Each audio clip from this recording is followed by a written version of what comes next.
Good evening, ladies and gentlemen. I was asked last week how I felt about what we're going through now. And I told folks on both radio and TV and the press that some of the things that I'm experiencing personally and what you're experiencing, but it's the darkest days of my life. My father died when I was 11 years old. I tried to throw myself into his grave. My mother didn't even try to stop me because she knew how close I was to him. My mother died when I was 33 years old, and I was in prison for being locked up for doing civil rights actions. And what I did was I looked outside the window and I asked God to let me see her one more time so I could kiss her and hold her and tell her how much I loved her and thank her for the time she chastised me and spanked me. I was 33 years old at the time. And the other loss is a son that I never knew. I want to thank all of you who have been with us in this fight for all these years. We started this fight in 2000 when we were at Second and Master at St. Michael's. Some of you have been here that long. Some of you have been here that long. We had over 500 or 600 people that showed up for 300 seats. And every year we try to add on 75 more seats and 500 people would show up. We never advertised. At one point we had 2,000 people on the waiting rolls. 2,000. They came from everywhere. They came from North and Northeast and Frankfurt and West Philadelphia and Southwest, everywhere. A lot of them had heard about the work we had done in the 1950s and 1960s, working with black and Hispanic children, at-risk children, which has been really my driving force for the past 60 years. Because all that I am, I owe to the poor. Everything that I've accomplished in my life has been driven by my relationship with the poor. And so when we created the charter in 2000, we were able to have this tremendous success. Within 3 years, we outgrew St. Michael's. We put $500,000 in there to try to bring it up to code. We then went on to get a modular over at 6th and Poplar. That was another $500,000.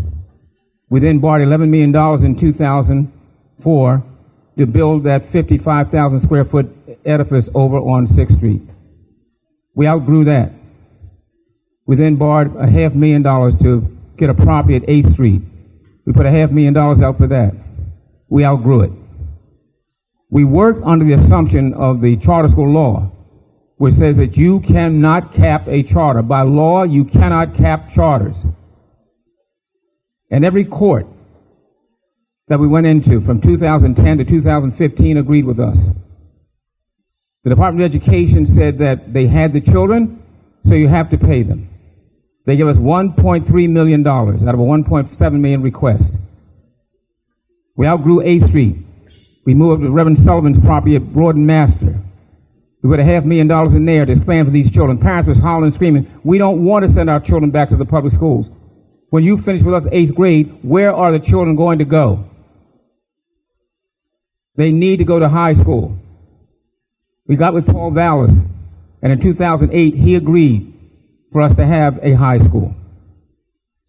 We continue fighting. We left there and took this property over 3 years ago, St. Bartholomew's High School, and we expanded. By last year, we had grown from 300 children in 2000 to 1,300 children. We were the test case for this.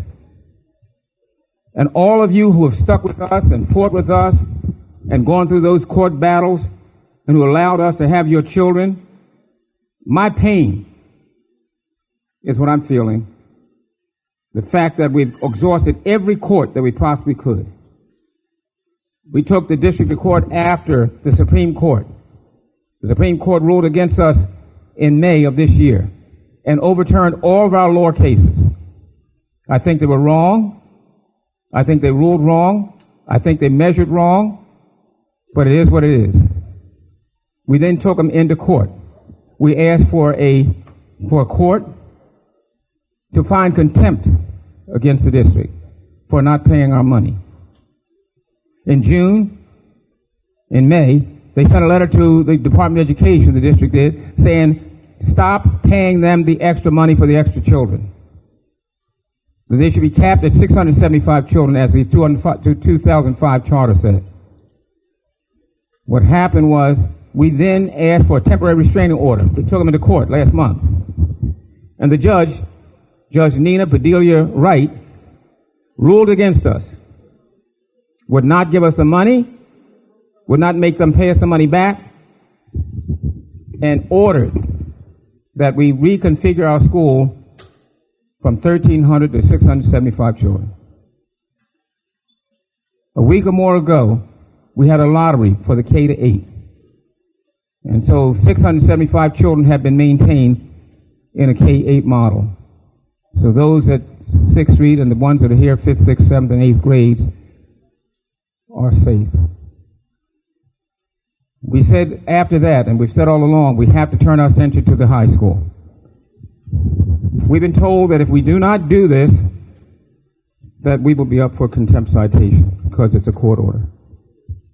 We've held out as long as we could. We prayed as much as we could. But in preparation for all of this, even though we've been talking about it, and still educating our children, we have 75 to 77 children who will graduate from this school this year, all of which will be college bound. In the past 4 years, we've been averaging 95 to 98% daily attendance with 200 to 300 children with IEPs. They come to school. They show up. They want to learn. We have tried to prove to people that these are not the throwaway children. These are the children who nobody wants, but we do, because we love them. But they have forced our hand, and they continue to take money away from us. Hold on 1 minute, Mom, please. Okay. So what has happened, what we've done, is we've invited a number of schools from all over the city to help us transition with our children so they get into safe places, options. They're in this room right now. West Philadelphia High School said they'd be willing to take the entire school. Ben Franklin said they would take children. Maritime, the district says they brought some students, some teachers and principals from some of the admit schools. We have to find a way to make this transition work for the benefit of all of our children and our families. We are at our end with regards to being able to take it any further.